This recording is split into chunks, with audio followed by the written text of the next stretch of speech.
Hi, it's that anxiety chick back again, and I want to talk today about the news. The news being that I'm sure you're aware that they say there is only one way of overcoming agoraphobia, which is what I want to focus on today. There is only one way of overcoming anxiety, really, but agoraphobia is my main focal point. So there's only one way, and that is feel the fear and do it anyway. I'm sure you've heard it. It's in all the news. It's the only solution. It is the cure. It's to go into the fear to get to the peace on the other side. So I'm sure you're aware of that. And so the way to do that will be exposure therapy that I've spoken about before. And you can do that gradually, slowly, baby steps. And hopefully some people, many of you that might be listening to this, are trying to do that. I know that that's what I've been doing myself. But then why is it that there are people who struggle with it a lot? So really, I think what this is about is problems of overcoming agoraphobia and anxiety and how to overcome them. So maybe what I'm saying is, or am I saying that exposure therapy doesn't work for all? And what I'm going to be doing right now is I'm going to be referring to my laptop that's just down here. So if you see my eyes shift downwards, it's only because I'm just looking at my notes. So am I really saying that exposure therapy doesn't work? No, not actually. Exposure therapy does work, and is, according to so many studies, the most popular therapy that's given. Not only that, is the most beneficial, the most successful. It does work. But why does it feel as if it doesn't work for everybody? Why are there people saying, this isn't right for me? I can't do this. It's a nightmare. I'm getting worse. Why is this happening? So, as I'm looking down again, it's because it's hard. It's really that simple. It's grueling. It requires commitment, determination, and you also need a plan, really, and that isn't always easy to devise on your own. It's hard going. It's good to have support. Is it because one size does not fit all? Maybe what I'm about to say will illustrate that is the case. But the studies do suggest that exposure therapy, CBT, is what is the gold standard. It's what works. It's what is right for you. But this is where the buts come in. Life does have a habit of getting in the way. It does. And nothing is linear in life. It's a bit like 2 steps forward, 4 back. You probably know the dance. I know that I do. There can be complications when you are trying to do exposure therapy, whether you're doing it on your own or with a therapist or somebody supporting you. Complications, what like? Well, emotions, they still play a role. There can be anything that can happen in your life. There can be upsets that can happen in your life. Things can happen. Life happens. Examples, I've got written here, give examples. Well, what examples can I give? It can be anything. A relationship breakdown, financial troubles. Anything can happen. Disaster, tornado suddenly sweeping through. I mean, anything can happen in your life, and it can make a difference to what you are trying to accomplish when overcoming your anxiety and agoraphobia. And women, they're so lovely, so needed in society, and yet women have hormones and they go through different things to men. So there are individual differences. Sometimes I think CBT and exposure therapy can be a little bit simplistic and reductionist in its approach. It doesn't take into consideration these individual differences. Hormones for a woman can play a huge role in how successful they are in overcoming agoraphobia. So when women get to a certain time in their life, they can be bombarded by hormones, whether that's perimenopausal, going through the menopause, or basically even things like premenstrual. It can be those hormones can make a huge difference to how anxious you can feel, a woman can feel, and trying to accept that is quite difficult, because a lot of those hormones trigger anxiety that is much more physically based, not always caused by the way that you're thinking. So that can be very difficult to come to terms with. So that can be a further complicating factor when you are trying to do exposure therapy. So health issues as well. There can be different things that are happening in your life from a health point of view that can complicate things. And also, as anxiety often walks hand in hand, excuse the pun of walk, when we're talking about agoraphobia, but as anxiety does tend to walk hand in hand with depression, that can also be a factor that can feature heavily in trying to do exposure therapy. Depression is a different animal, we know that, but at the same time, it can be as a result of anxiety. It can sometimes trigger anxiety. Nothing in life is simple, and sometimes that's why CBT and exposure can feel very simplified. It doesn't allow for those differences.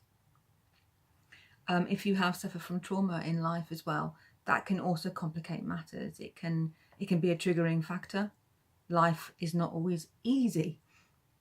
Also, this maladaptive thinking, you know, when you try to address the thoughts that you have, in your calmer moments, you may analyze the thoughts that you have when you say you're out to do your exposure therapy. And a lot of those thoughts may be maladaptive, like irrational, in the sense of, oh, I'm going to faint. I feel so dizzy. I feel nauseous, or the world is spinning, or my heart is beating so fast, I can't breathe.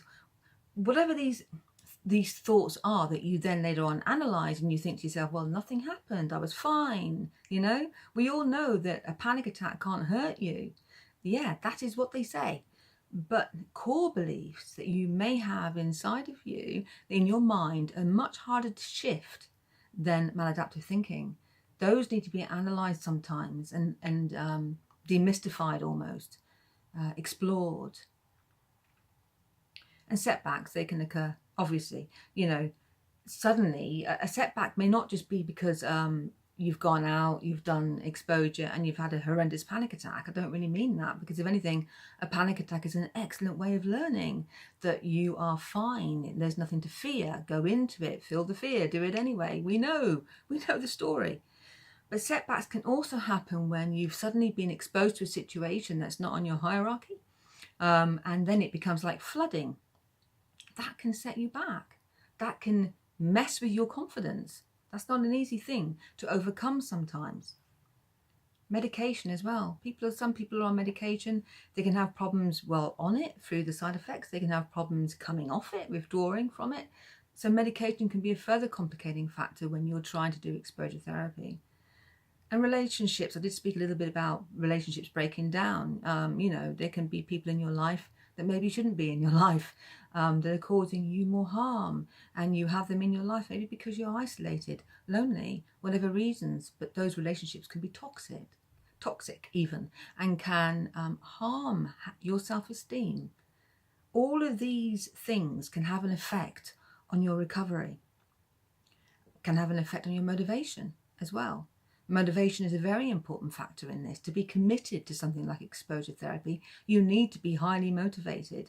And motivation can be hard to get sometimes when all these things are happening in your life. We are human.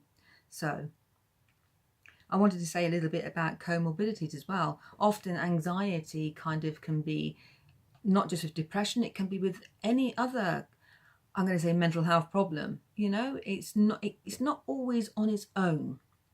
So if you have agoraphobia, you may have something else going on as well. And then it can be much more on your plate to deal with. So what am I going to go on and say now? Because that sounds really quite negative. You know, that's like saying, well, forget it then. There's no point doing exposure therapy. But there's every point in doing it, because it's the way to make you learn. And it is very much taking your brain to school every day, committing to it, being determined to do it. So to overcome these complications that exposure therapy and CBT may not allow for, because it's a bit reductionist in its approach, to overcome, well,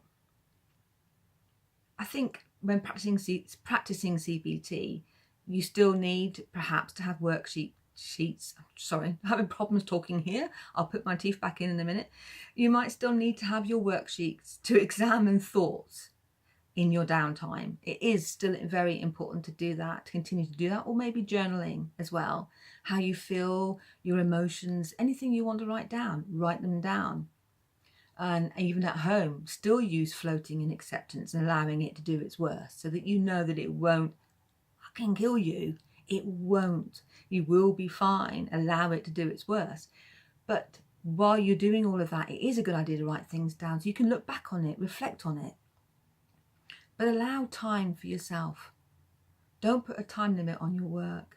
I think that's one of the biggest problems with it. You can have these hierarchies and maybe they're a little bit too adventurous. Maybe they're a little bit too ambitious. Allow yourself time. And even though some people will say, well, you know, you've got to go for it, like a bull in a china shop. And that's good. Cool, if that suits you.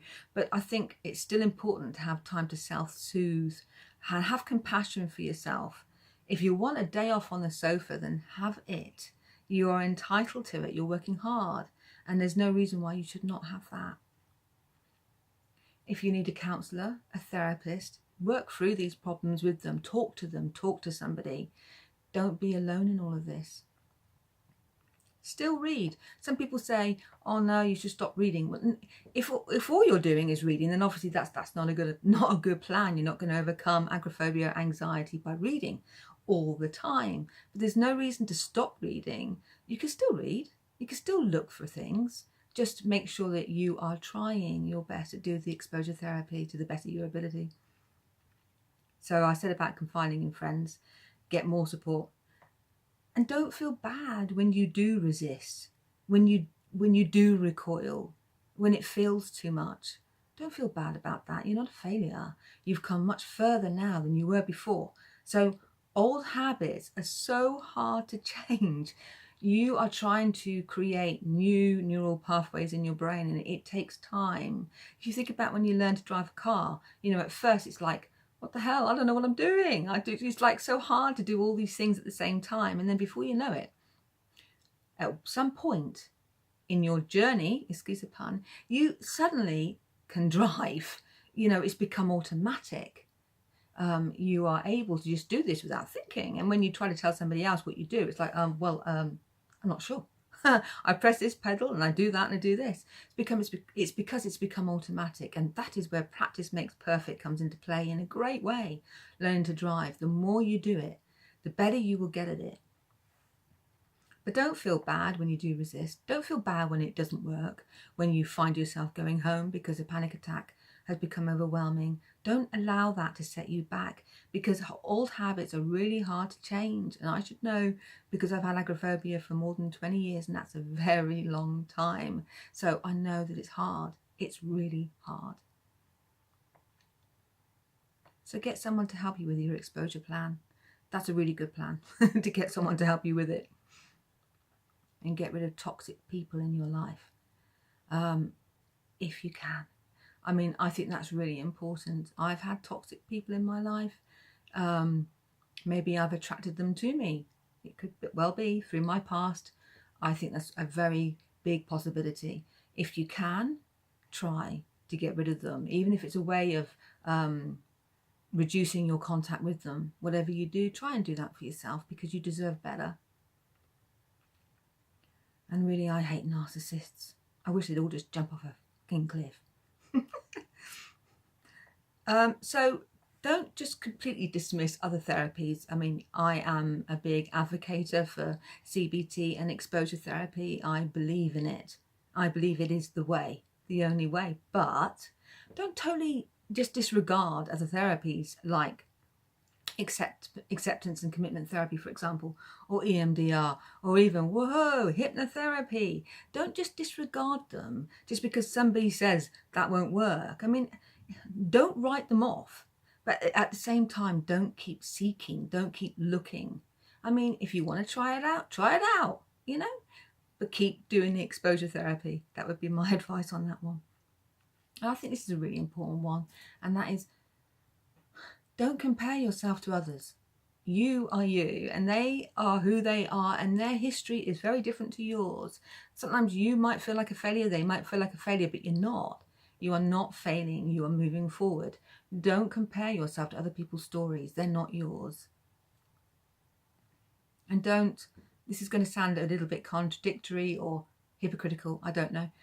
Don't always listen to people who have recovered. I mean, I haven't recovered, so you can listen to me. But don't always listen to people who've recovered, because you don't know their story. Even though they might tell you their story, you don't really know it. It's not going to be the same as yours. You are complex. You are unique. I've always said that in my videos, and it's still going to remain true.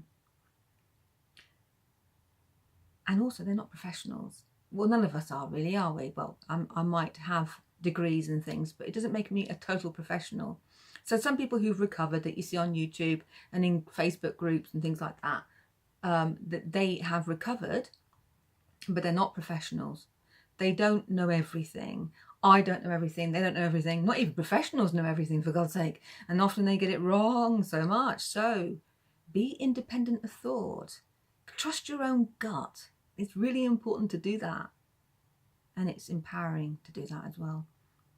You still need to have as full a life as possible, despite what you're trying to do. If you're trying to overcome anxiety, agoraphobia, whatever you're trying to do, you still need to have a life. You know, even though this might be the priority, you still need to be doing things for you. You still need to have some excitement in your life. A bit of love, fun, dance, sing, whatever. You still need a life. Don't make it the be-all and end-all of everything. The reason why you get up in the morning. Well, maybe it is for you, but I personally couldn't do it like that, because it's it kind of takes away my motivation if that's all I'm doing is feeling the fear. There's got to be more to life than fear. And ultimately, you will overcome that fear, but there's still other things that are important in your life. So I think probably the biggest message I can give of all that I think is really important is be kind to yourself. During this time, it's not easy trying to overcome anxiety and agoraphobia. Be kind to who you are. And hopefully everything else will fall into place in the end. Do the work. Love yourself and love important people in your life. So that's me, that anxiety chick. Speak to you again.